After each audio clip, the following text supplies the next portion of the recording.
Hello again. Interview number 2 with candidate VAOMU SAUVAO. He is in a couple boards for education, schools, and also a local business person. I understand that he does the 64 beach volleyball and has a batting cage here in Otterville. So with that in mind, I'm going to give him about a minute to introduce himself so we can get on with the interview. Come on. Hello, friend, greetings. My name is VAOMU SAUVAO. It's an honor and privilege to be here in front of you and when there's the wonderful opportunity to go over future and prospective stuff for Tualauta.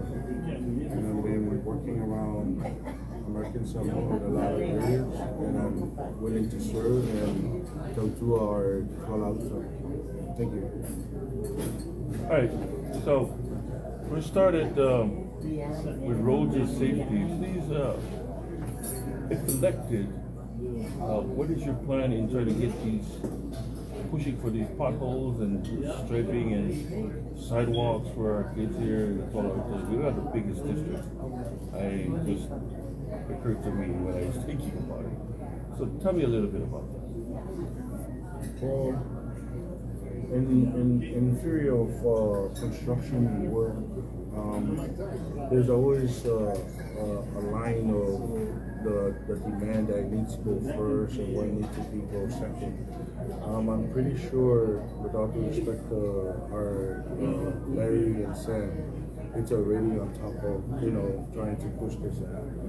So if I will get elected, I will find where is their process at and help out, trying to the point that to push it more. And if it's not there, I know it's on the agenda, and then to help out, and continue from their work, because coming across this type of thing, I'm pretty sure it's on the list of the government and stuff. So in a way of getting it done in many ways is either we plan it out myself and find a fund to do it, and it is self-fund, or like I said, I'm pretty sure there's a fund out there that it's being touched by our representative that's inside the house, and we'll try and help out to a point that to continue and fix it. Like, there's a lot of stuff going on, especially the marking, like the safety on the road and stuff. I'm pretty sure that it's been there, but those are the things that I want to make sure that we express, is that we start working from where they left off and continue to push forward. Right. There's a lot of needs that we want to do, but we have to start from somewhere. Like, even us, we need to educate ourselves of how we're going to improvise to what we have right now. Because if I recall, it's been a long time I've ever seen a new sidewalk around Tualauta. And the most common thing that I really wish our government will make a sidewalk is right in front of this stretch over here in the community where the golf course is. Yeah. That side is the government side. There's no need of land, like asking for permission from landowners. Right. It's their property. We can just. That's when I first saw that, I was like, it's a government area. It should be guaranteed first priority, because it would be a nice stretch to walk around that area while they're coughing, while they're doing their exercise. Also the kids that ukulele. Yeah, and the kids from ukulele, and kids that want to walk all the way up to the ukulele side. Right. If there's not enough for school bus, there's a sidewalk safety for them to walk all the way up. Right. So all the stuff I've been looking around the Tualauta side, even our area, Otterville, is the most unsafe area we have in front of the Mormon church while they're doing the construction. There's a huge hole in front of that. Yeah, and family are building their wall right next to the road. So I don't know the rules of the where you get to go back. You should leave a space. Funny thing you mentioned that. When we were building our house in Tony, the that was one of the issues that they pointed out. They said if we were going to build a wall, it has to be 10 feet from the sidewalk. So we decided not to build a wall yet, but everywhere we go, it's 2 feet. And when we go back, like you were talking about Ottoville, going into the back part of Ottoville, well, we had to stop and let a truck go by, a small truck or even a big truck. It's very dangerous. Very dangerous. As a matter of fact, we should have limit trucks, the big trucks, the container trucks inside one of the Tualauta's area. Like coming from Happy Valley, going inside one of the areas, but they're using that as a shortcut. Yeah. The baseball itself, the baseball field itself, there's truck continually going against there and putting their container behind. Right, by the stadium. Yeah, next thing, this is where the kids are. The Tafuna Elementary, the baseball field, there's kids running around, but there's container truck coming back. We should stop and have a route just for truck. You know, make their own designated route so that they can access those areas. Because it's unsafe to come around it because there's blind side of the truck that you never know, and then It only takes one kid to get hurt. and then I don't know, like in Samoa especially, it's like wait till something happens. Yeah, But that's not unfortunate. avoiding something. There's no prevention. It's one of those things. But if it comes down to a point that we have to do it ourselves and we have to paint it ourselves, but the thing is, we gotta get the certified people that know the direction, the sign, the left turn, the right turn, the stop sign, even the stop sign around Tualauta. There's a lot of missing stop signs. So what I know about people that work on roads and signage, and it's been heavily contracted out. It seems like it's been contracted to one particular contract that's being overwhelmed. What do you think? Let me think about this. A contractor that was mentioned, Paramount, they're becoming a very big contractor for all these projects. And then they're awarded contracts for roads, but I don't think they have enough manpower. So all this work gets to the wayside. When I was in high school, last century, it was always the government, public works, that handled these jobs. The roads were striped, there were reflectors put on, it was striped right, and when the contractors that they hired to do it were certified. What is the problem that you see now with local government in regards to these contracts that affect us here in Tualauta? Well, what we need to go back to it is like the starting of the paperwork and then evaluate the work. We have to follow through. We don't just give out the work and then we don't follow through. Evaluation is really important. And in that case, we determine who did well and who didn't do well. You know, they always have to go back to the foundation of everything. How did the bet went? The bid, how did it go? Who did apply?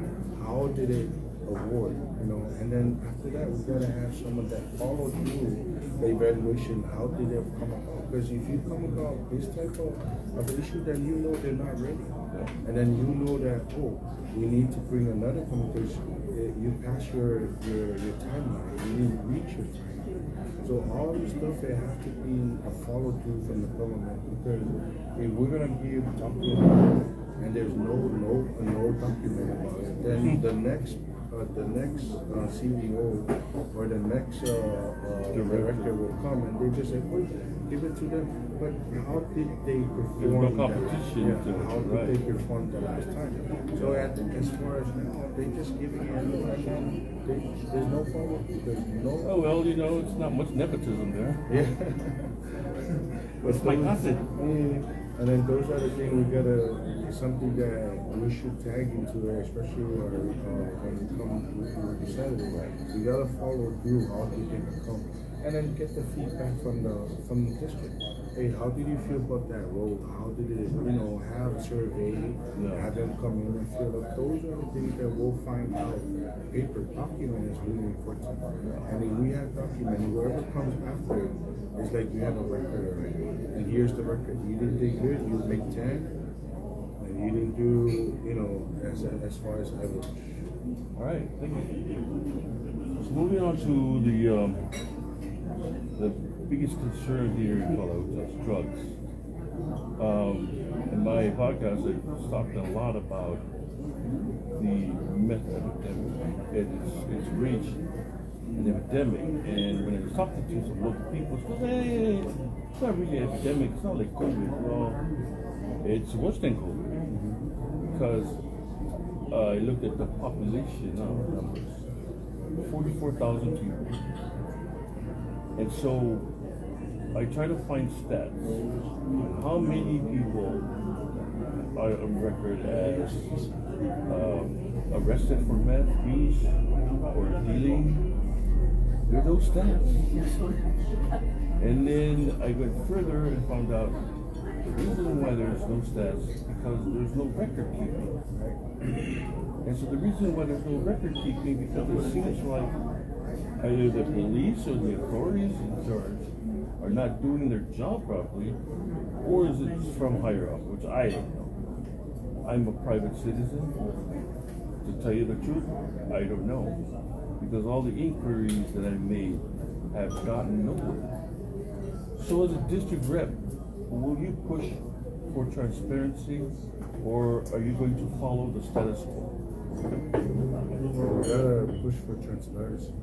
Everything has to be transparency to the point that we know. Like I said earlier, the paperwork is really important, like you mentioned. If there's no record, then we cannot follow up. All these kids and all these people that be involved, we gotta follow up on their situation. How are they doing? And keep on keeping them in the loop, because in their world, when they're lost, this is where they turn to. Right. But we having them and follow up on, have a program that they will follow up on. But I know it's been a lot of talk about it, but there was never a solution. There was never a solution. But I've been working with kids all over ages, but I have come to a point that we need to go back to the lower level and educate girls. Right. We have to go back to the elementary, where it all started out back then. I remember those drugs-free programs. Yeah, there. Yeah, there. Yeah, they were all in. I remember my time in elementary. We always talk about drugs. Signs is over there, all over. That's part of my plan. I want to put sign in each of school, elementary, and say no to drugs, and keep reminding them when they grow up, it's always in here. The problem is when they grow up, it's not in here. It's easy for them. But, very. Yeah, but I have strongly believe that the foundation of the kid, it's really important. When they grow up, they have to insist, and they have what it takes to say no. Because it's been educated at the foundation level. Right. Because if kids of educators that go to private school and stuff like that, we hardly see them in this road, because it's been brought up at the foundation level, and that's where we need to get to the public school. That's where we need, because we have tried many stuff, there's no solution. But my strongly advice is that we go back to the root. The root is to educate them from the bottom. I'm planning, everything goes well, they have to have a school, after school, tutor to educate them about drugs, how bad it is. If your parents feel like your kids can stay 20 minutes after school, just to have these folks that come in and people from our district, we'll all take turns. Michelle will walk in and hey, you're available on Friday, you can take Tafuna and just 20 minutes, I'm having a challenge educating my kids alone. I'm pretty sure they're okay with help if you keep knocking on their doors. Hey, it's not good for you, don't even go that route. Talk about it. I was brought up with the SAUVAO. But Yeah. you know what? I've been trying to, I've been using the word, the FAUVO, that really helps. It helps my kid. I never said something. But yet, the talking word, sit them down, explain to them, you're gonna fall and you get hurt. You're gonna take this and you're gonna suffer. All this stuff is gonna help down the line. But there's a lot of solutions, but I will bring out my top priority, knowing that the key is the elementary level to bring it up. Thank you. Just one more on the drugs, the issue of marijuana. Do you see, or what do you think, should it be legalized here in the territory? And if yes, who would benefit? And if no, why not? So let's say yes. So if yes, it's you're looking at an economic way of boosting tax. That's why it was brought up many of the other states, because they were looking at the benefit of the government because of revenue in the tax. So that's the only good way I know, besides the medicine part, that for the intake for people that's been that need it, to relieve and stuff like that, where especially our military people and all the other people that have disease that can be curable.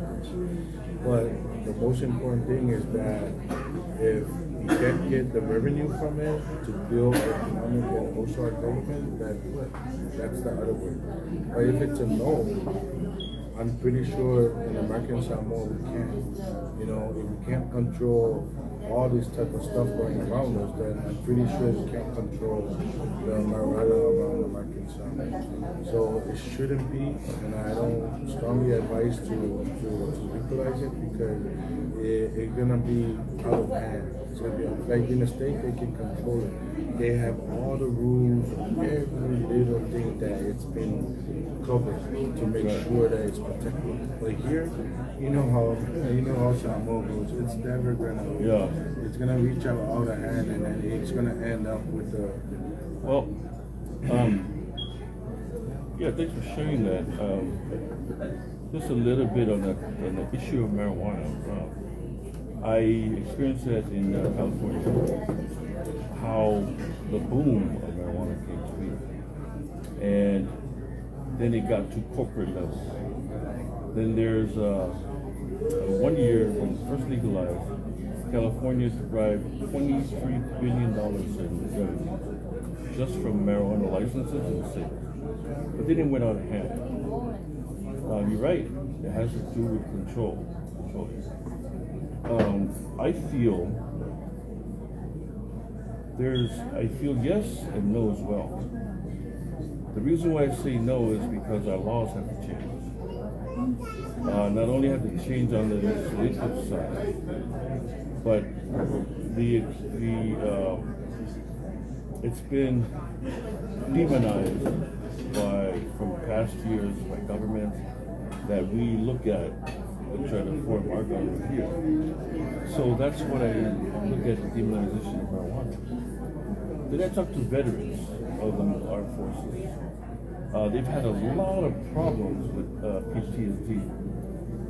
And a close friend of mine, rest his soul, was on these medications, several of them.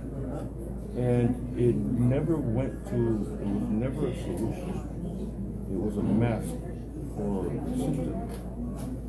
And so they suffered flare-ups, PTSD. Some of them even taking their own lives. So these drugs now we're finding out, like for PTSD, finding out now that it is not working. It just masks the symptoms. Now, with their marijuana, because they were even prescribed marijuana before it was legal, but they had to go to a private doctor. They can't do it with a VA doctor. And some even lost their VA benefits because it tested positive for marijuana. So that was a big risk, and they took it, and Now they're living productive lives. Now, my take is on American Samoa. The yes part, or the no part, is it gets out of control. But then we have methods out of control. We have gambling out of control. I mean, what is bingo? It's gambling. It's endorsed by the churches and civil organizations. So if you look at it at the economic, we can tax it. That would be the yes part. And also, legalize marijuana for sale and distribution. The government can make licenses every year. Licensing, the businesses will grow, and somewhere, because of American Samoa, it'll be made in USA. Just like this year, I heard President Biden was going to thinking of reclassifying marijuana because it's the same as heroin and all the other class 1 drugs. And he was going to reclassify it, or reschedule it from class 1 to class 3. That would be the same as Tylenol. Do you think if the government, the federal government, changes the schedule on that, will American Samoa then consider it legalized? I still say no, to the point that it's so hard because over here is who you know, and they've been breaking a lot of laws. So if we can control this simple stuff, how can we control it? It's gonna be out of hand to the point that it's gonna be all over the place. So because if the police cannot arrest someone and do stuff about those stuff, then it's gonna be all over the place. So what I strongly believe that is that in Samoa only, it's so hard to control. And then in our culture and all this other stuff, it's not gonna happen. Right. Since you mentioned the police, let me pose this question to you. What do you think about I look at it and I experience it. I think they're very, very underpaid. If you're an elected representative, will you push for better wages for our law enforcement officers?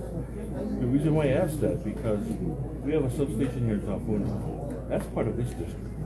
We are the largest district, and we have a substation with only a few officers. And according to a lot of them, they're just non-stop busy. They fail a lot because they have no dispatch. So these are issues with their pay and the equipment they have to work with. What would be your, would you advocate for that? Better pay, better equipment? Yeah, for sure. That was my first issue when I was thinking of what I want to do when I become elected. Because I'm a business owner, and I feel like we need to have more protection, and even our business have to be stabilized with safety. Yeah. So that will be my first thing that I want to make sure that I push for is for our first responder to be well paid and equipped. There's need more truck for them. There's need to raise their pay. They're the first one that's on the line when you call them. Right. But we don't have enough officers, and we don't have enough cars to run the operation. There's a lot going on. But they need our help.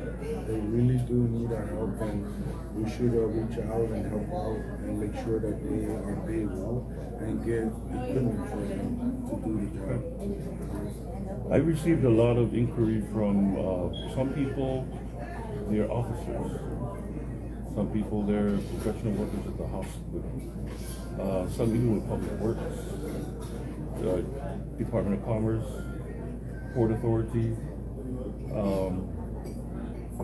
HSS, all the different government agencies, including private businesses. There seems to be a lot of meth users. In the, I tried to get the stats, but I was timid for some reason. That recent drug screening they did for the government workers, there was a lot of people that tested positive for meth. Would you support an initiative for rehab? Because they keep talking about breaking ground for rehab centers, this and that, but we don't see anything. I mean, I was here recognized for the last century, and they were even talking about it then. And so, we're missing something. Would you push for a rehab center not just for the youth, but for the general public and for all the government workers to get help? For sure. That's, well, like I said, there's a lot of stuff that I've been talking about, but it never happened. You know, it's been, like you said, like you mentioned, there was a lot of rehab, you know, breaking up, but there's nothing even going on. My solution to that is that we need to start with what we have in hand. What we have in that, we need to start on our church rehab, our Christian rehab. We need to start, you know, having the churches have a small rehab that they're going to be part of that church. And I think that's going to be most effective because of our culture and the way we brought up is to have the churches have their rehab center over there so that they can come be part of the church. Yeah. Like, you know, go to the bowl, you know, clean up and, you know, help out. And the priest, you know, keep lecturing to them like every other day. We can start small like that till we build something big, you know. But as of now, we've been talking about big stuff, but it never happened. But we have our church right next to us. That be part of our daily living life, Christian life, is to have it in church. There's halls right there. We can just have the priests, you know, start talking to them and advise them. Thank you. So, we touched about just about everything. There seems another major concern is about government corruption. I don't know how to explain it to people how government works, but it seems like all the issues that we've talked about, so all the issues that we've talked about are the same issues that they're concerned about. Why they feel neglected is that it seems like they're suffering. How would you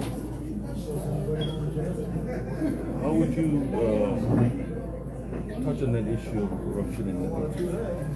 How would you make strides into making that better for our people? Like, for example, someone who's in a position has no education, but is given that position, high position, let's say assistant director or a director, specializes in social work, but gets put as director of, let's say, just an example, public works. Because they were related to the person because they have a degree. My feel on degree people, they're only good as the paper is printed because it's the people that have experience. So how would you try to tackle the issue of nepotism and corruption? Well, it's a big, and it's, you know, for one person to do it, I don't think it will do, but the thing is that it starts from the home. It's the check and balance, the government. That's where we need to solve the issue. There's no more check and balance happening.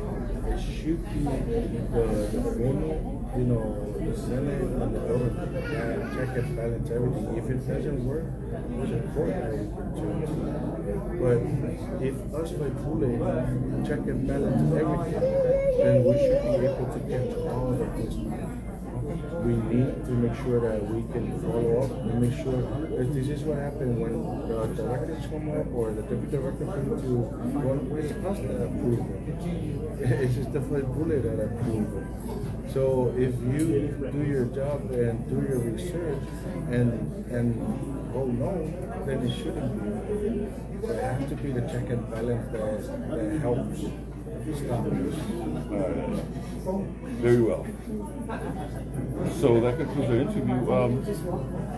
Final thoughts and your closing remarks. Thank you. Thank you so much for the opportunity. It's been a good talk this morning and going through a lot of good issues for improvement. As we're all trying to make a difference, but we pray on it and hope for the best, and we work hard on it. But we'll do our best as far as getting out there and work hard and work with the youth and get them ready for their life and prep them for the other world, the bigger world. But I thank you for your time. Thank you for having me. Wish you the best for your election in Margaret Samoa and also Lover District of Tualauta. Thank you. Thank you. Mr. Pulko.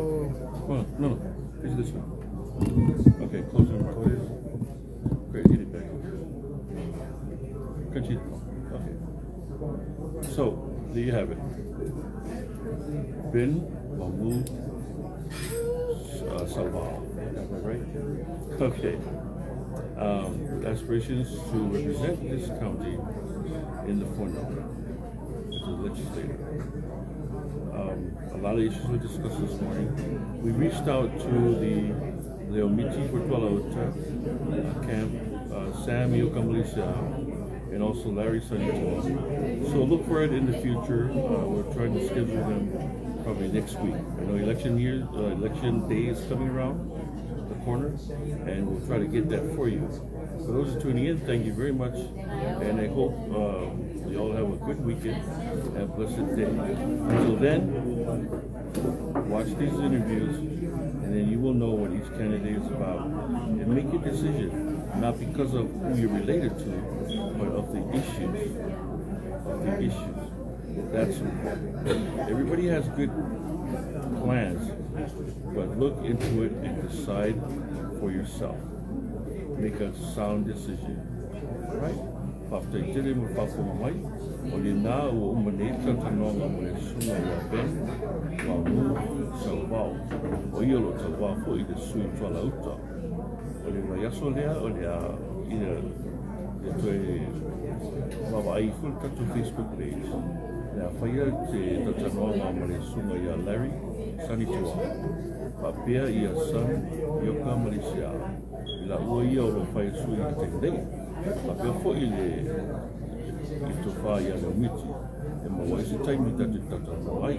A mure nei taimi ia mai muia lawa. Ia tolu wangore nei aso. Papea whai umar whai aso. I muia mai aso i fua.